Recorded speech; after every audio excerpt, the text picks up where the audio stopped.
Hare Krishna, Hare Krishna, Krishna Krishna, Hare Hare, Hare Ram, Ram Ram, Hare Hare. Panchakalpatarubhyascha, Kripasindubhya evacha, Haridanam, Pavanebhyo, Vaishnavebhyo, Namo Namaha.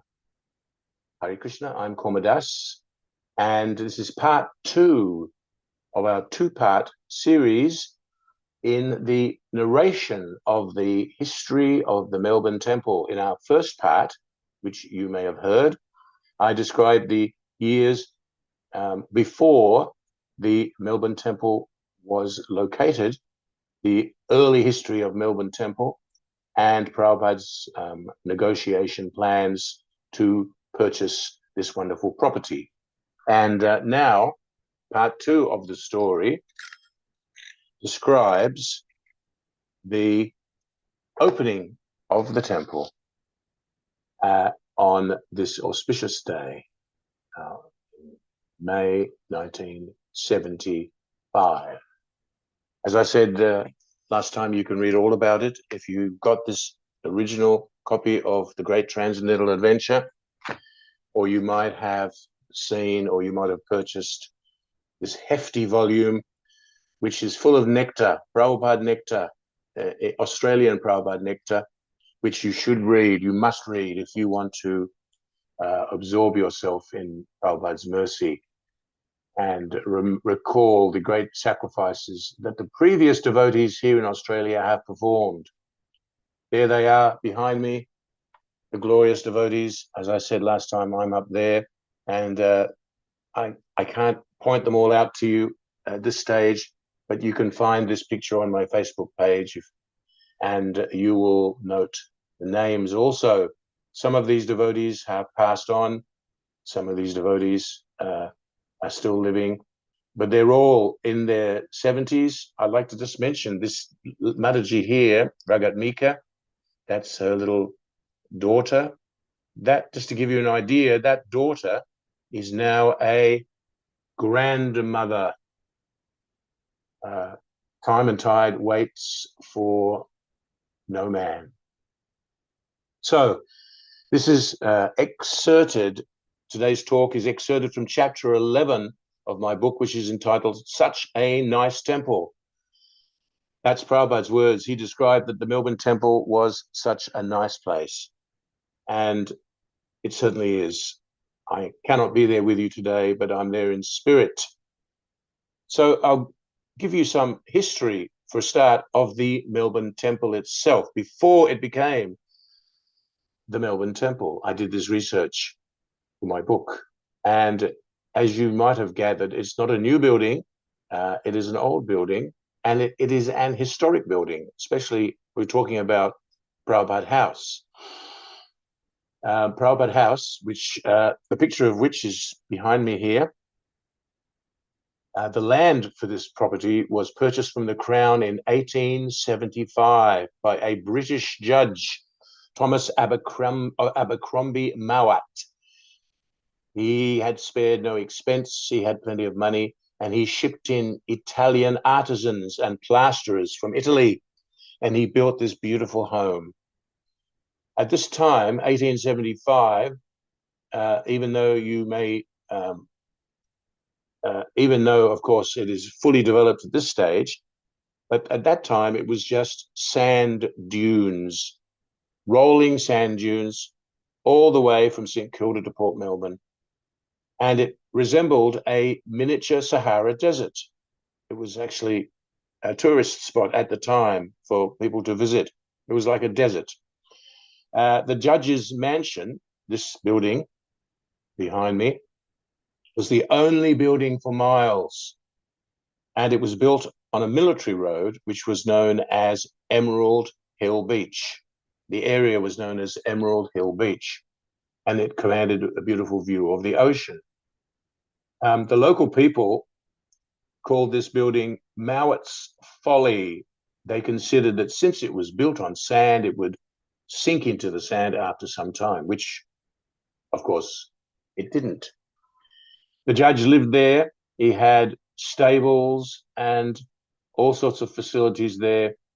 And as I said, the magnificent sandstone building This is a sandstone building. It didn't sink into the sand dunes, but it survived the judge and his family. After Judge Mowat passed away, the imposing building behind me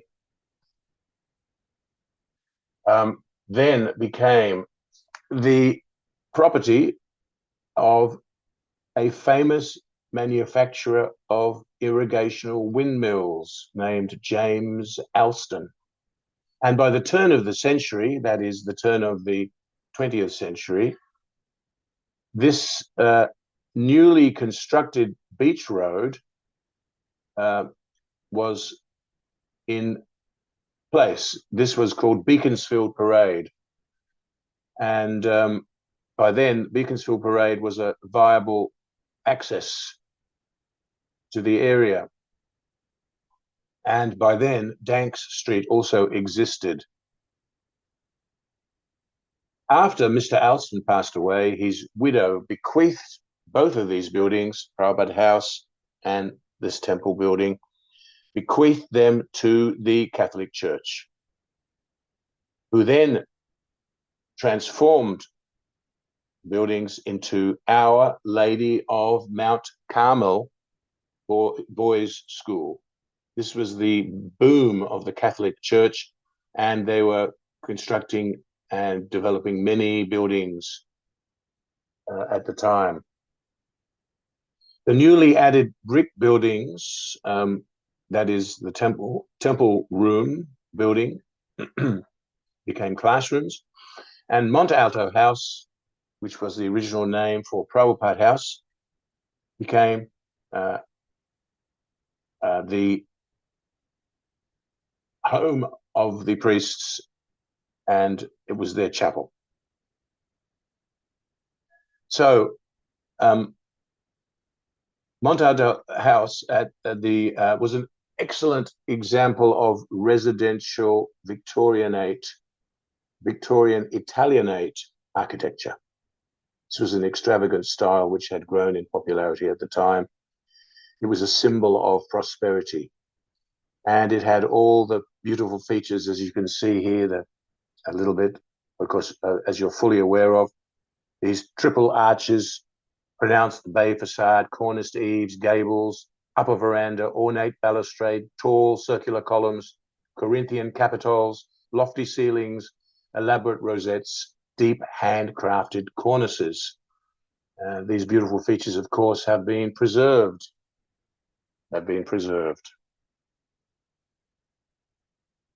Let's shed some more light.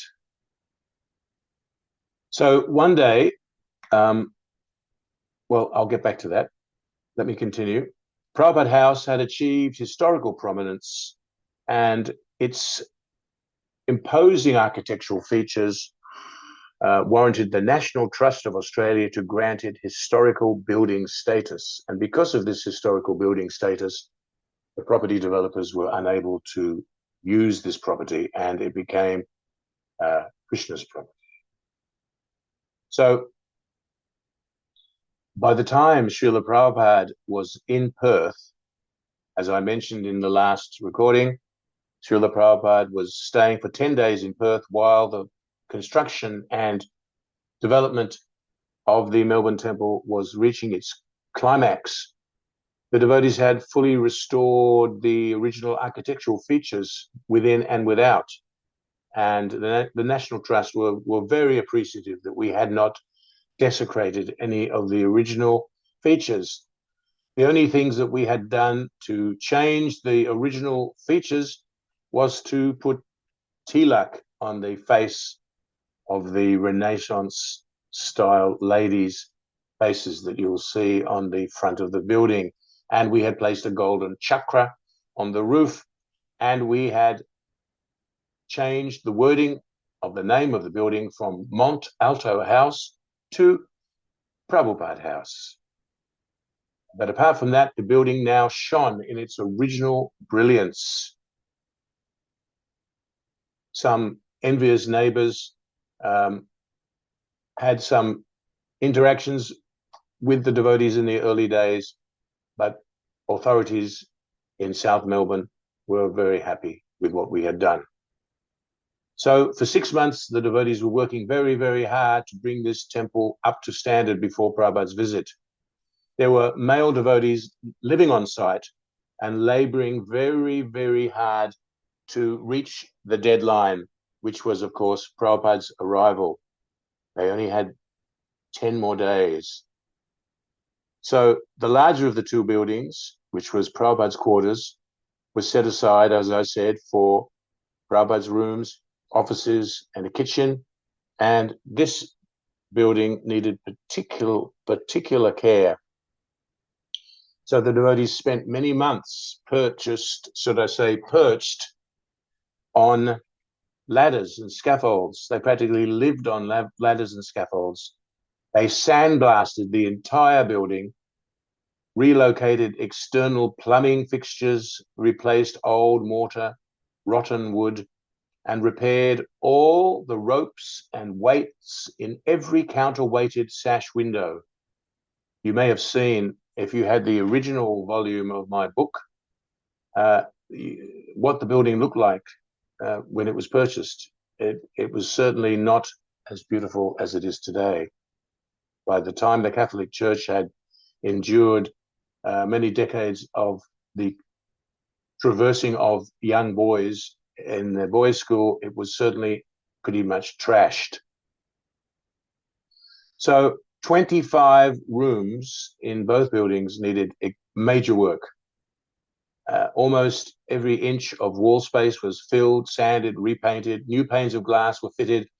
A fully functioning kitchen was installed. Bathrooms were built from scratch. So this brings us to Saturday, 17th of May, 1975. You may calculate that that's one day before 18th of May, 1975, which was the day of the opening of the temple. What happened on that day is that Srila Prabhupada arrived from Perth. We'll turn that down a bit. Right. So when Prabhupada arrived from Perth, in fact, he had an entourage. And these were the first devotees that had accompanied Srila Prabhupada to Western Australia. There was Amoga Prabhu, Jayadharma, Sriman Shrutikirti, who was Prabhupada's servant at the time, Paramahamsa Swami, and Ganesh Das. They were greeted at Melbourne Airport with a huge kirtan and exuberant greeting. This was just the day before Prabhupada opened the temple. While Prabhupada was in Perth, a focal point of the construction was the temple room. This, as I said before, was a previous double science room. The temple room and the deity room were two classrooms with a wall in between. Unrecognizable today, of course. In fact, one day I recall some old schoolboys from the school visited the temple, and they were absolutely gobsmacked, astonished, in fact, at what we have done. Madhavisa Swami actually spared no expense, and he shipped in 3 huge carved marble thrones, which is now the deity altars. They were in pieces, in boxes of little pieces, and we glued them together.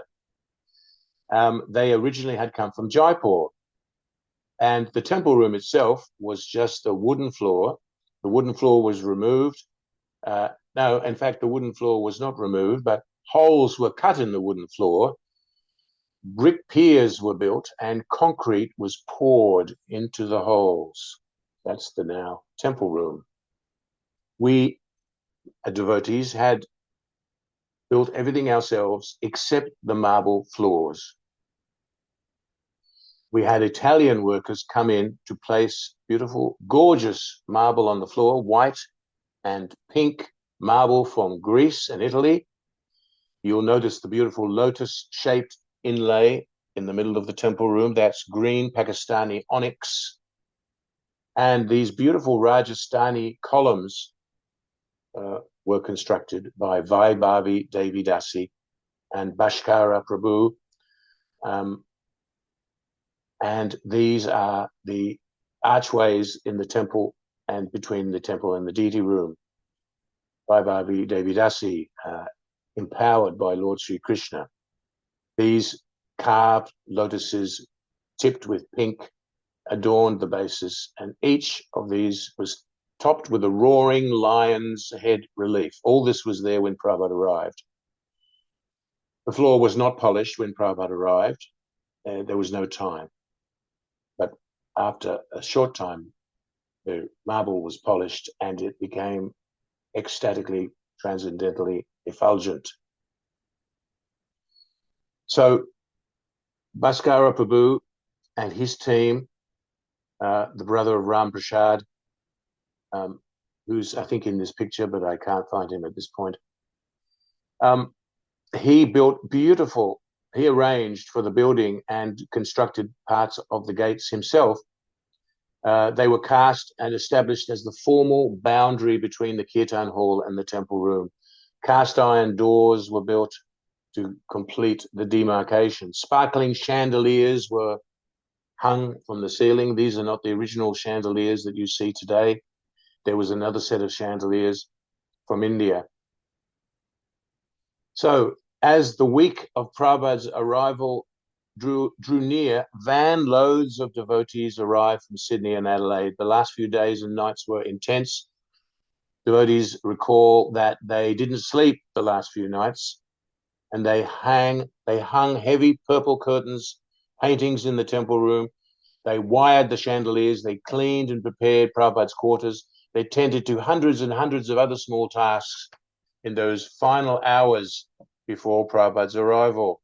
On the very last morning before Prabhupada's arrival from the airport, Sri Radha Vallabha, Sri Radha and Krishna, Lord Jagannath, Lord Baladev, and Srimati Tulsi, Srimati Subhadra Devi Dasi were placed in a vehicle and they were driven from the St. Kilda temple and they were brought to their new home in Danks Street. This was the very last morning before Prabhupada's arrival. And of course, missing at this point in my description were Gaur Nitai. Where did Gaura Nitai come from? Well, we'll talk about that in a moment. So Prabhupada arrived at the temple. The sun had set. Both buildings were in darkness. Prabhupada stepped out of the car, and then, as prearranged, someone pressed a switch and all the lights went on, including beautiful colored bulbs which adorned the property. Hundreds of colored bulbs, and Prabhupada placed his hands together and smiled wonderfully. Beaming with pleasure, accompanied by loud kirtan, he entered the front gate and he was showered with rose petals from the veranda above this picture here. That veranda, ladies showered him with flowers. Prabhupada entered the portico through the door into the opulent entrance hall of this building. The floor glistened with glazed Italian ceramic tiles. The delicate blue and crystal chandelier hung from the ceiling. I presume it's still there at the base of Prabhupada's stairs. That was a gorgeous piece. And he noted all of these things as he entered. The carved cedar handrail and banisters had been freshly polished. Prabhupada looked impressed as he slowly walked up the steep, red carpeted stairs to the upper floor. As Srila Prabhupada paused at the top of the stairs, Nadavisa stepped forward and opened the white door to his room. And he noticed all the beautiful, tasteful refurbishments, large Belgian-style rug. The original rug is still there, very expensive Belgian rug, in the center of the highly polished parquet floor. He noticed all these beautiful features, the glazed, the stained glass windows, the heavy powder blue velvet drapes, they're still there, of course, the matching walls, blue and white, Prabhupada's favorite colors, the ornate antique ebony chaise longue, and he turned to the devotees with a look of humble, childlike innocence, and he said, "Is this all for me?"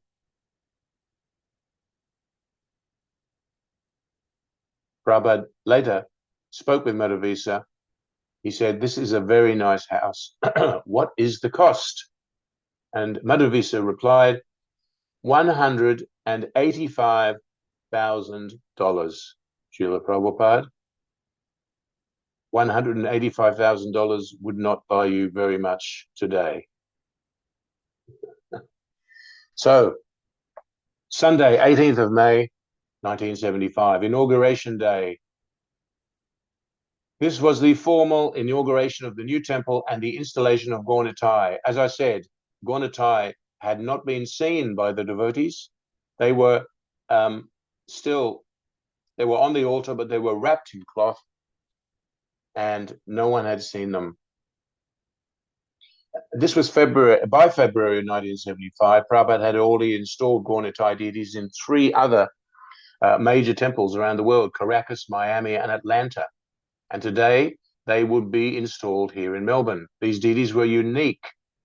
These were, at the time, the largest deities of Gornitai, made of Astadatta, 8 metals, ever to be cast in the history of Bengal.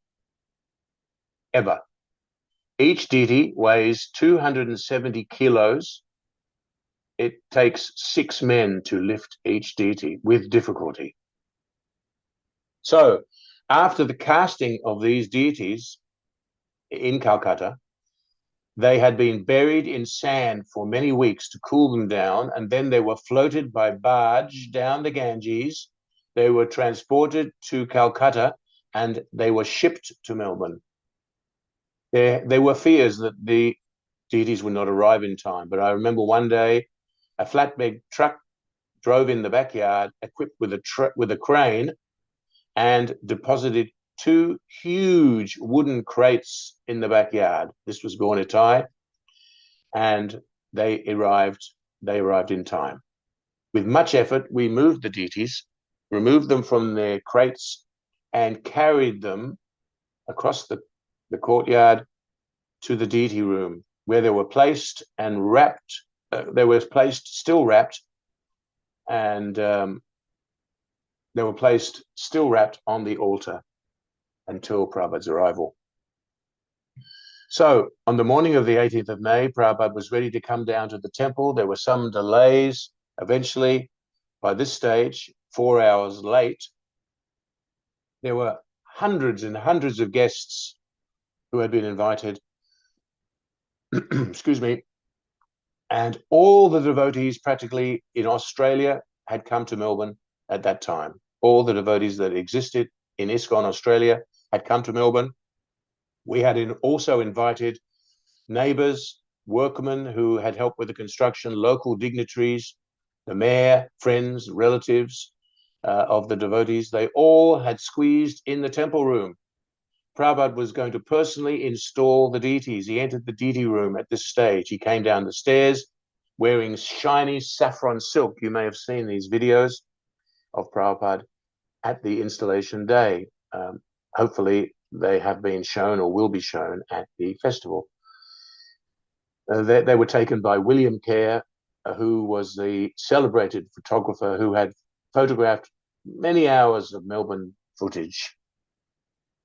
So Prabhupada entered the deity room. The doors were still closed.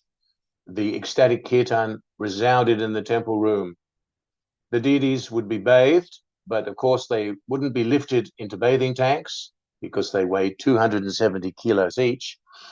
And so Prabhupada arranged at that time, with his ingenuity, blue towels were placed in front of the altar to catch the Abhishek liquids. And he placed them in a V shape directly in front of the altar. And he noted that some of the items were missing, so he sent devotees. We were running like little rabbits to find missing items, extra bowls and ladles. It was time to start.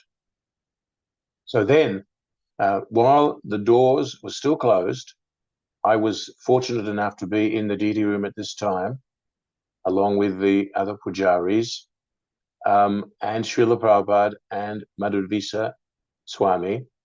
The cloth was removed from the covering of the deities. The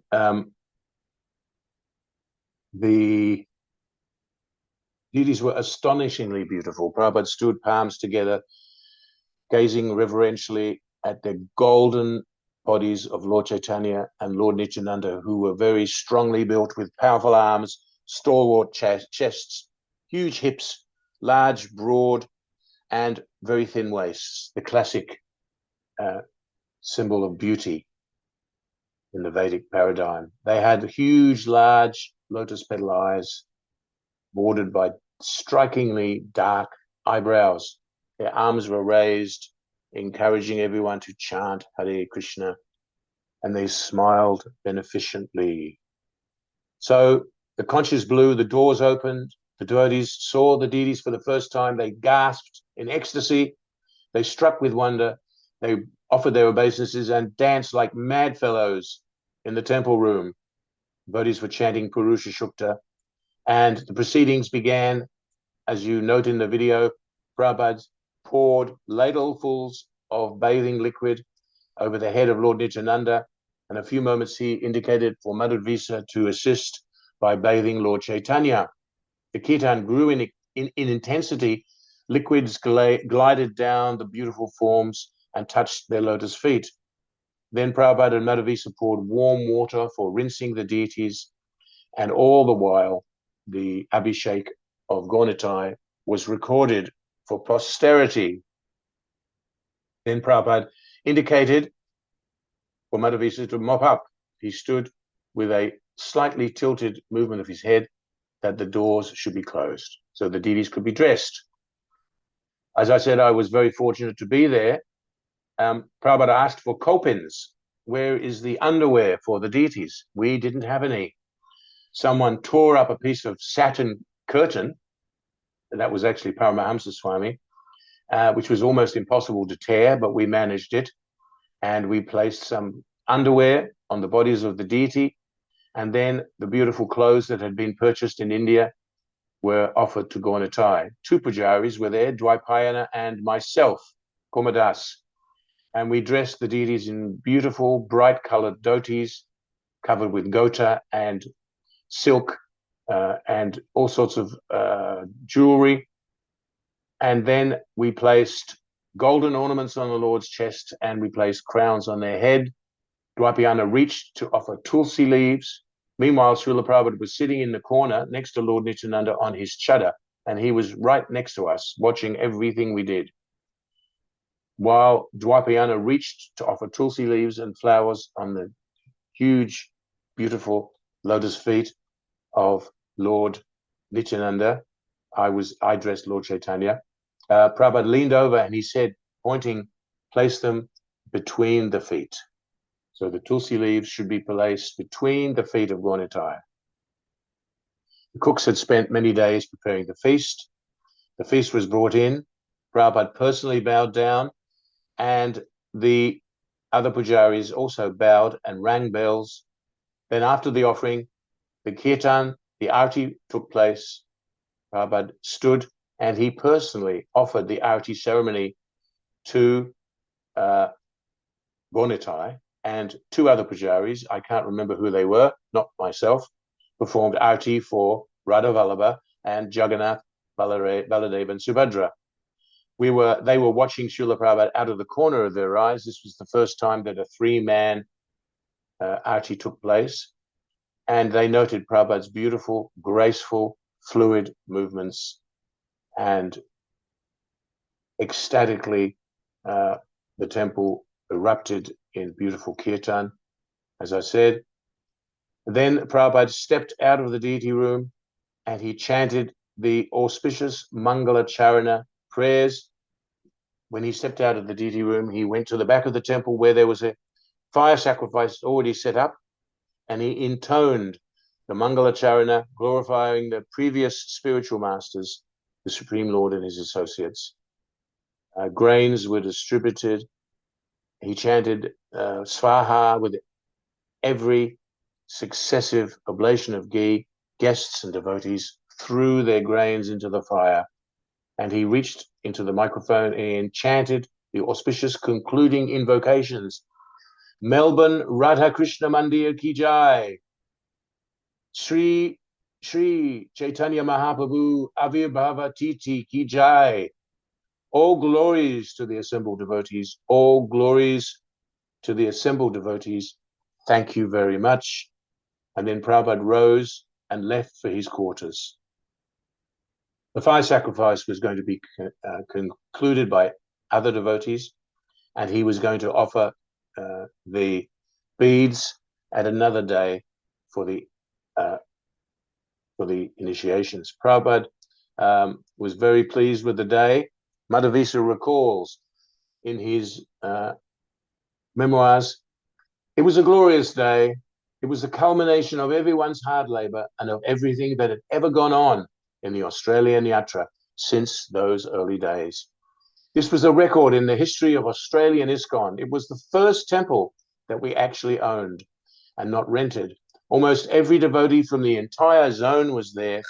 The largest number of devotees that had ever come to a temple at any one time were there. The most beautiful deities, the most gorgeous temple, and of course, Srila Prabhupada was there. It was a shining success.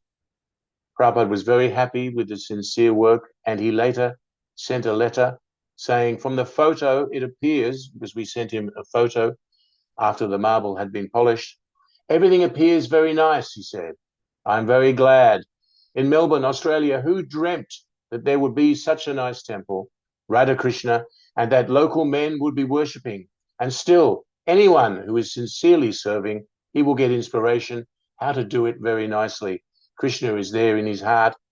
As a child, he said, when I was going to the neighboring Malik temple, I was thinking then, when will I have such a nice deity to worship? Now Krishna is so kind that I am establishing so many nice temples all over the world. All temples in Melbourne, London, Paris, Bombay are all very nice. Everything is very bright and brilliant.